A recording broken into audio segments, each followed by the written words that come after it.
canadienne. Je vais terminer mon propos d'aujourd'hui là, en disant deux choses. D'abord, ce qui vient, notre classe politique au Québec, c'est ma conviction personnelle, parce que ça vient de Madagascar, parce que ça vient d'Afrique. Moi, je pense qu'il y a un fond de racisme qui est tout à fait scandaleux. Et malheureusement, ça a pour conséquence un rejet, une exclusion. Ils s'en occuperont pas. Et moi, je pense qu'ils sont racistes. Mais il y a une autre explication pour laquelle le vaccin est privilégié par rapport aux médications. C'est la question de la concurrence, la question des lois antitrust. Et là, je vais m'expliquer. Lorsqu'il s'agit d'un vaccin, tu as affaire à une super multinationale, extrêmement puissante, et qui, elle, négocie avec un État, un gouvernement, et veut avoir le contrôle sur la vente et la distribution et l'inoculation du vaccin. Donc, autrement dit, c'est un contrat qui représente des milliards de dollars. Et ces multinationales sont prêtes à tout. Sont prêtes. Mais c'est là que ça devient criminel. Là. Parce que c'est la santé qui doit passer avant l'argent. Ça, c'est clair. Laisse-moi terminer. Lorsqu'on parle de médication, on parle d'une multitude de produits en concurrence les uns avec les autres. Les Japonais sont en train de développer quelque chose. Il y a Didier Raoult, il y a ton produit au Madagascar. Les Chinois ont quelques potions magiques eux aussi. Donc, c'est dans un contexte de concurrence. Et là, les partis sont faibles. Et là, ils font affaire avec le gouvernement, mais le gouvernement leur ferme la porte. Pourquoi? Parce qu'ils sont déjà en négociation avec les multinationales du vaccin. Autrement dit, il y a quelque chose qui est en marche. Là. On n'est pas au courant, mais moi, c'est ma conviction personnelle. C'est la raison pour laquelle on ne veut pas en entendre parler de Didier Raoult. Oui, mais c'est pas normal, c'est inacceptable. Et eux, qui ont des milliers de morts, ils s'en foutent. Parce que la seule chose qui va faire une différence, ce n'est pas des recours collectifs, là. Non. C'est le tribunal pénal international. Le jour où il va y avoir un avocat qui va dire, puis ça, je l'ai dit à un de mes collègues il n'y a pas longtemps, il va falloir amener ça devant le tribunal pénal international. C'est ça, crime de guerre. Compensation monétaire, mais pour laisser une marque dans l'histoire. Oui. Laisser une marque. Crime contre l'humanité.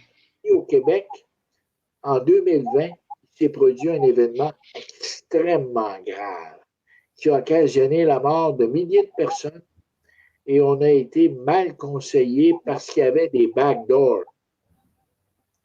Hein? Backdoors stood behind us and the truth. Hein? Il y avait des backdoors qui travaillaient et qui faisaient en sorte que les gens raisonnables, sensés, n'avaient pas d'écoute. C'était conditionné. Mais c'est là que ça devient criminel. Distanciation. Avec ça, on a tué notre économie. On est en train de le faire. Et ça n'arrêtera pas. Parce que la question des hôtels, des restaurants, des avions, des trains, des autobus, la place des arts, les salles de théâtre, c'est pas réglé, ça. C'est pas réglé. Donc, eux, ils ont un agenda et un backdoor. Absolument. Un agenda très précis. Et probablement qu'il y a une ou deux multinationales dans le décor, là. Pensez-moi l'expression qu'ils ont par les gosses. OK, mais qu'est-ce qu'on fait, Claude, quand ils vont dire on vous oblige à prendre le vaccin? Tout à l'heure, on en a parlé tout à l'heure. Là, que... J'ai expliqué à des collègues, à un collègue, j'ai expliqué. Il va falloir à un moment donné que les avocats se réunissent, pas pour intenter des recours collectifs, puis le fonds pour le recours collectif, puis aller chercher une coupe de 100$ parce que pour information, excuse Claude, parce que quelqu'un qui disait qu'il y avait une action en ce moment, je veux juste dire que inquiétez-vous pas, on est au courant, mais qu'on a décidé qu'on n'en parlait pas aujourd'hui. Donc, continue, Claude. Non, je ne veux pas parler de ça. Là. Non, on n'en parle pas. Ça, moi, là, ce dont on a parlé, là, ça ne m'intéresse pas. Non, non, c'est ça. Moi, ce qui m'intéresse, c'est le tribunal pénal international. Exactement. Pourquoi? Parce qu'une des conditions pour aller devant le tribunal pénal international, c'est de penser que nos tribunaux n'ont pas l'indépendance pour entendre la cause. C'est ça. En d'autres termes, nos tribunaux auraient en quelque sorte un biais. Donc, tu peux aller devant le tribunal pénal international. Mais pour ça, il va falloir que les avocats internationalistes se regroupent. Combien ça prend d'avocats pour réussir à faire une démarche dans ce sens-là? 3, 4 ou 15? Écoute. 3, est-ce que c'est suffisant? Le problème là-dedans, c'est l'enquête. C'est-à-dire aller dans les CHSLD, recueillir de la preuve, des témoignages, des noms. Ça prend de l'argent, là, pour... Non, tout ça bénévolement. OK? Si on n'est pas capable de le faire bénévolement, on ne le fera pas. Pourquoi? Parce que de collecter des fonds là-dessus, faut que ça vienne du cœur, tu sais. On perd toute crédibilité. Parce que là, on parle du décès de grand-maman, grand-papa. On parle du décès des personnes les plus importantes. Qu'est-ce qui est le plus important dans nos vies? Nos enfants et nos grands-parents. Hein? C'est les personnes les plus importantes. Mais c'est ça. Qui s'est attaqué le virus? Aux seniors. Hein? Les personnes les plus importantes, mais âgées. Mais le problème pour le gouvernement Legault et pour le gouvernement Trudeau au Québec, c'est qu'au fond, on peut facilement cibler 10, 15, 20 CHSLD. Ils ne disparaîtront pas demain matin. Autrement dit, les témoins sont encore là. Exactement. Le CHSLD numéro 1 qui a été beaucoup affecté, le numéro 2, le numéro 3, le numéro 4, ils ont une adresse civique. La bâtisse, ça ne partira pas demain matin. Les dirigeants, ils vont être encore là. On peut aller les voir. Donc, si on peut réussir à monter une équipe d'avocats enquêteurs, ce qu'était le FBI à l'origine, soit dit en passant, oui. des avocats policiers. Hein? Charles Bonaparte, qui a créé le FBI à l'époque de Theodore Roosevelt. C'était noble à cette époque-là.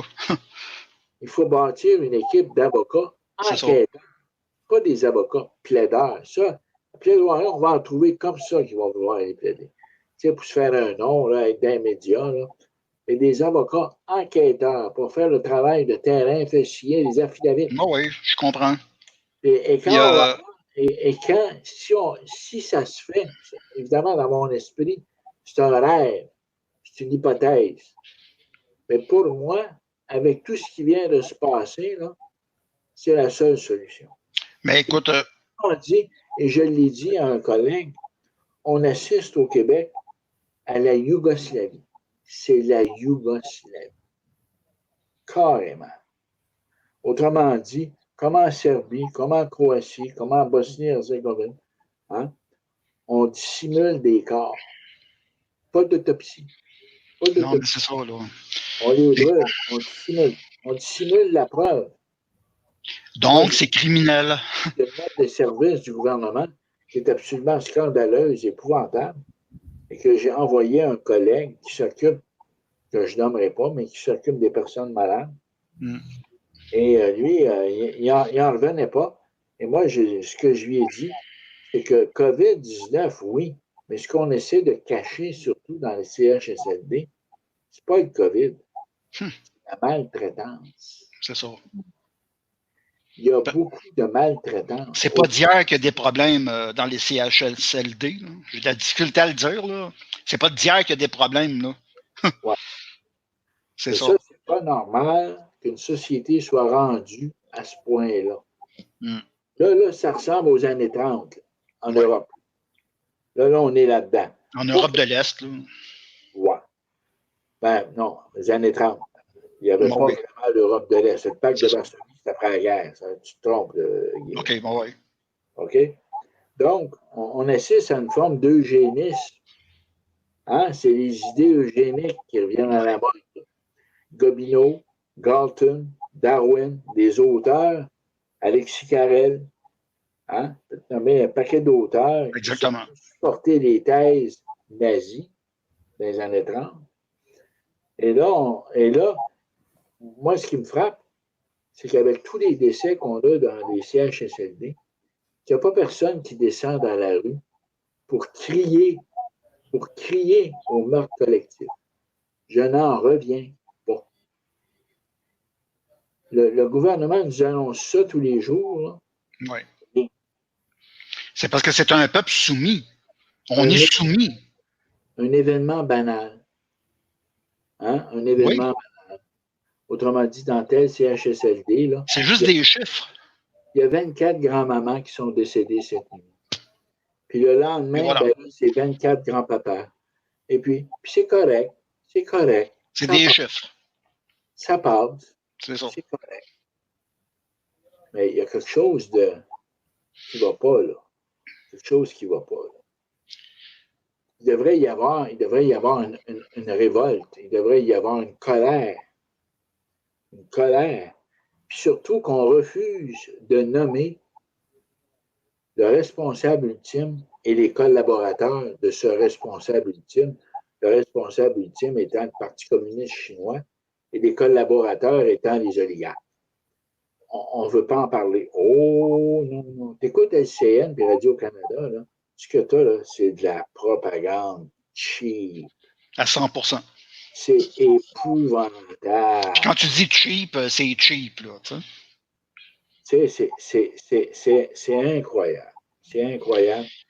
Puis je déplore aussi l'absence qu'il n'y a pas de déclaration publique des représentants de l'Église catholique. Ça me dépasse beaucoup aussi. Pas juste l'Église catholique, des imams musulmans, exactement.